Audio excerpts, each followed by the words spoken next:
Nabi Muhammad orang qaimun lillah, tegak berdirillahi ta'ala, du himamin, orang punya himmah besar. Suatu ketika dinasihati oleh pamannya Abu Thalib, Muhammad, leren disini dakwanya istirahat dulu. Kamu itu diancam akan dibunuh oleh Abu Jahal CS. Beda sama ya. Leren disini dakwanya, tabliknya atau ngajar madrasahnya leren disini, kamu itu akan dibunuh. Langsung leren. Nabi Muhammad jamin itu, wallahi law wad'u asy-syamsa fi yamini wal qamara fi yasari ala an atruka hadzal amr ma taraktu hatta ahlika dunah. Demi Allah, seandainya Abu Jahal CS meletakkan matahari tangan kananku, meletakkan bulan tangan kiriku agar aku berhenti dakwah, tidak akan berhenti sampai Islam menang. Jenengan ngoten-ngoten. Jawab, jenengan ngoten-ngoten. Tenan. Apapun yang kita hadapi demi NU terus. Siap? Tenan. Berarti himmahnya besar itu. Himmah itu bukan hudubiyah. Seperti Rasulullah SAW, Muhammadul qaimun lillahi du himami. Para sahabat himmahnya besar. Hasyim Asy'ari himmahnya besar. NU harus besar. Besar buatan NU. Seluruh Indonesia orang NU kabeh. Papua, NTT, yang orang Islam sedikit, NU ada. Seluruh Indonesia himmahnya Hasyim Asy'ari itu. Bung Karno himmahnya besar. Indonesia merdeka melawan Belanda dan Jepang. Punya apa Bung Karno? Punya senjata canggih, punya uang banyak? Enggak. Bukan karena uang banyak, bukan karena senjata hebat. Apa? Himmah yang besar. Apa? Panjenengan pun kalau himmahnya besar, apapun bisa tercapai insya Allah. Himmah, itu harus besar. Muhammadun thabitul mitsaqi hafidhu, Muhammadun sadiqul aqwali wal qalbi. Nabi Muhammad orang yang selalu jujur omongannya. Ada yang ngomong, ada yang begini. Yang wajib sidik, wajib jujur itu Nabi Muhammad. Kalau saya bukan Nabi, jadi yang wajib sidik, jujur Kanjeng Nabi. Awake dhewe jujur Nabi, jadi orang wajib jujur. Nabi Muhammad wajib sidik. Satu kali saja bohong, Allah akan bentuk pada Nabi Muhammad. Umatnya pun harus sidik, harus jujur. Kenapa banyak korupsi? Kan tidak jujur. Sidik hilang, korupsi merajalela. Masih mending zaman Pak Harto, terus terang saja. Dan Pak Harto korupsi orang tertentu, sekeliling orang tertentu bisa dihitung lah, kroni-kroninya saja. Sekarang merata. Dari atas sampai ke bawah, semua korupsi sekarang ini rata-rata. Ya Allah. Karena apa? Karena tidak ada sifat sidik. Sifat sidik hilang, minyak goreng hilang. Sifat sidik hilang, 8 triliun hilang. Ini ada korupsi 8 triliun di Kementerian Kominfo, 8 triliun. Yang gue tunggu kerupuk oleh proyek. Gue tunggu dawet minta dulu, tunggu sendol. 8 triliun di korupsi. Ya Allah, luar biasa ini orang. Karena sidik hilang, maka Nabi memberi contoh pada umatnya, shadiqul aqwali wal kalim. Muhammadun thabitul mitsaqi hafidhuhu. Nabi Muhammad orang yang tepat janji. Gak pernah meleset kalau janji.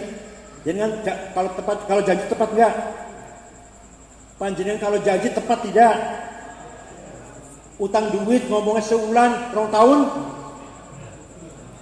Utang duit, insya Allah sebulan saya kembalikan. 2 tahun baru dibayar, itu mau dicicil. Ngoten panjenengan? Boten nggih.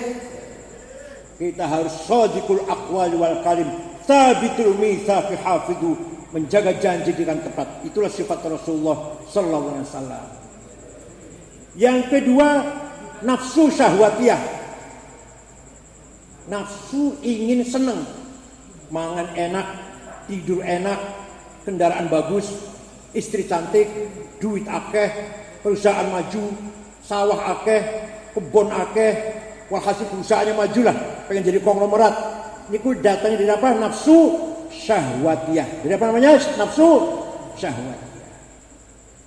Nafsu syahwatiyah kalau dimanage dengan baik, niatnya baik, caranya benar, tujuannya ibtigha amardhatillah. Saya kalau sudah kaya nanti, semua anak yatim yang tidak mampu sekolah, mondok akan saya biayai semua. Saya betul ibu. Semua musola masjid sing miring-miring akan diperbaiki semua. Saya betul. Semua orang susah akan saya bantu semuanya. Kiai-kiai yang belum pernah haji umroh akan saya umrohkan semua. Saya betul ibu. Kalau sudah niatnya baik seperti itu, namanya bukan nafsu syahwatiyah, namanya azimah. Apa namanya? Yang keras apa namanya? Azimah.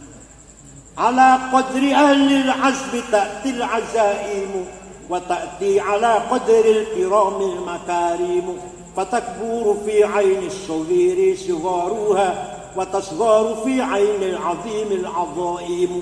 Makarim, azaim, kemuliaan, kebesaran harus diraih dengan azimah.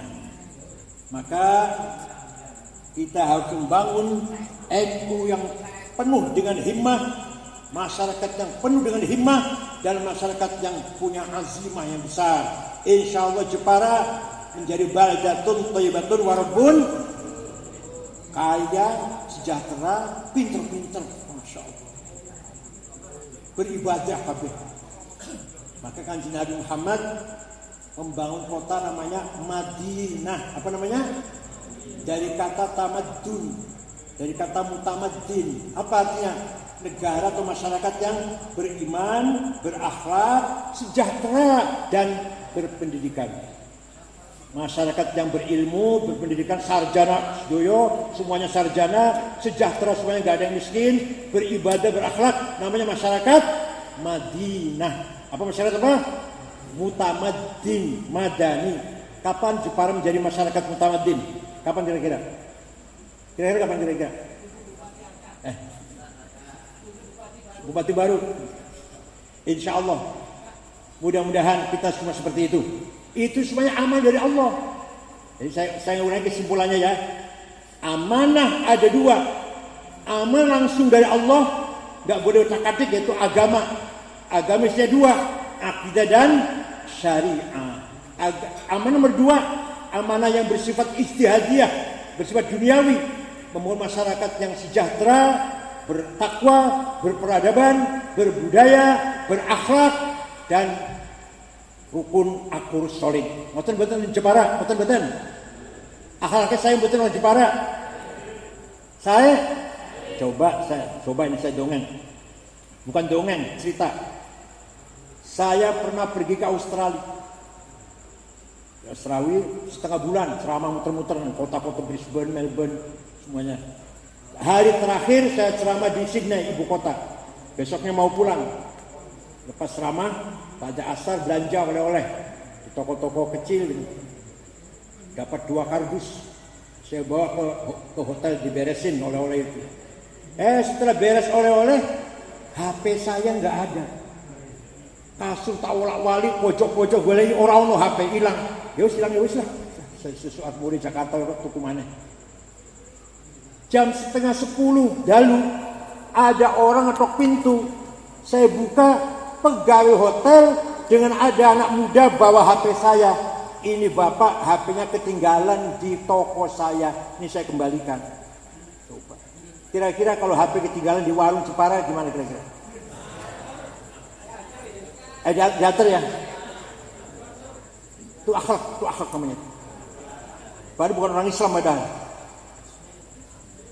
Ada lagi negara Mali, Afrika Barat. Saya pernah ke sana 5 hari bersama 6 ormas, Muhammadiyah, Al-Irsyad, Wasliyah, ormas yang lain. Di ibu kota Tembakau namanya, tidak ada rumah dikunci pintunya. Tidak ada rumah ditutup jendelanya. Tidak ada sepeda motor masuk ke rumah. Sepeda motor tinggal di halaman, kuncinya masih gantung. Kira-kira kalau Jepara sepeda motor di halaman rumah, kuncinya masih gantung, piye?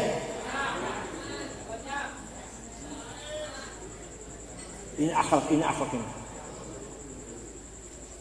Wa innamal umamul akhlaqu ma baqiyat fa inhum dhahabat akhlaquhum dhahabu. Nama derajat, nama baiknya masyarakat tergantung akhlaknya, bukan agamanya. Ada orang mau pergi ke Jepara, apa nanti mau ke Jepara? Waduh, hati-hati. Misalkan, hati-hati. Orang aman Jepara lagi. Aku tahu merono sholat di masjid sepatu hilang. Misalkan.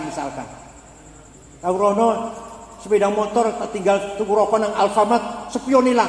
Terkenal Jepara nggak aman. Ayo, bagus nggak itu akhlaknya? Jelek namanya jelek kan? Orang Islam semua padahal. Orang nggak tanya agamanya apa orang Jepara. Saya mau ke Jepara, aman tidak ya? Orangnya baik-baik enggak ya? Yang ditanyakan orang itu bukan agamanya apa ya? Enggak. Suang sulipun. Kalau baik, mau kemana ke Jepara? Tenang.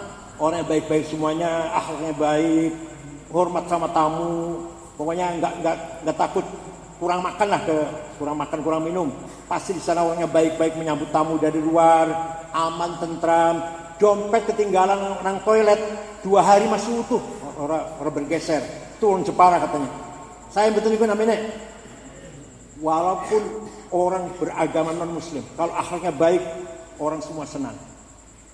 Negara Jepang itu Pak, agamanya Islam bukan, Kristen bukan, Katolik bukan, Hindu Buddha bukan, Konghucu bukan.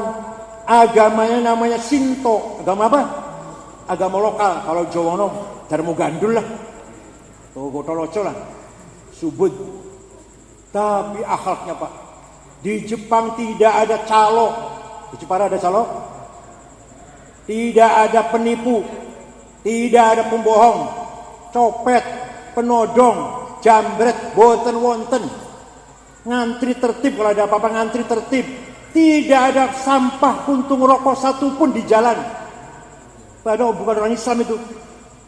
Waktu sepak bola main di Doha, Qatar, sepak bola Jepang main di sana, ribuan penonton dari Jepang nonton. Bubarnya bekas tempat duduknya orang Jepang bersih, nggak ada plastik satupun. Sampah dikasih dewe-dewe, dibuang ke tong sampah masing-masing. Ya Allah. Jenengan pengen jalan itu, pengen jalan ke sana?